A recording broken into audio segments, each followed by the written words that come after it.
Hi everyone, my name is Dushyant Singh Jadeja, and I'm here with Shreya Mandi from People Plus AI team at NVIDIA AI Summit.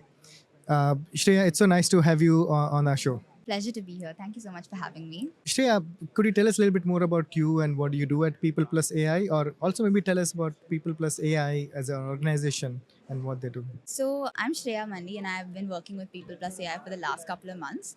And I work on product and research for Open Cloud Compute majorly. People Plus AI is a not for profit, which is a philanthropic arm of Nandan Nilekani's.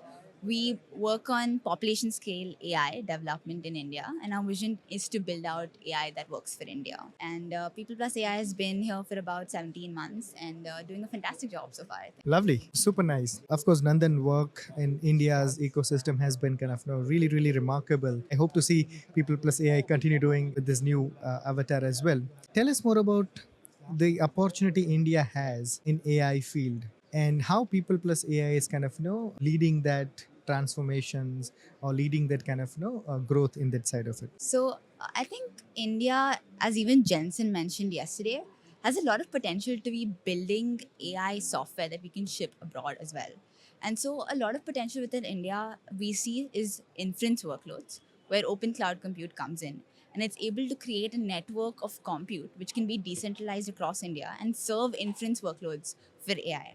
So that's a possibility that open cloud compute is working towards. And by building a network of micro data centers across India, we'd be able to run edge, low latency, and affordable solutions for AI in India. Super nice. I love some of the words you mentioned about the micro data center. And could you tell us more about how, People Plus AI and also open cloud compute, correct, is kind of, being part of the story out there? So, micro data centers are a concept that we're trying to build out.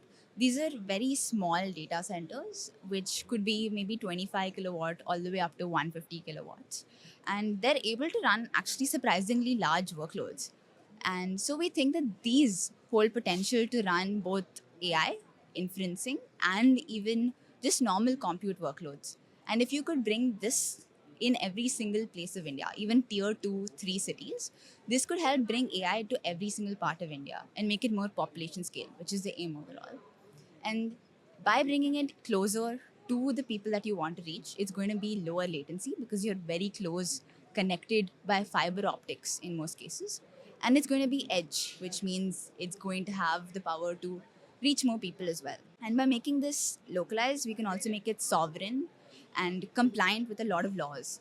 So, if you take an example of a medical or BFSI sector, a lot of the data that you work with cannot be leaving your country. And using some of the larger providers might take your data out of the country. So, finding sovereign compute is what would be available in open cloud compute. And right now, we actually have an interface that's live, and you could find solutions from Java Labs and Vigyan Labs, and you'll see multiple other resources being listed. So if you're a provider or a consumer, you could come to Open Cloud Compute and list your resources, or if you're a startup or a developer or an enterprise, you can come and find your compute solutions that work for you.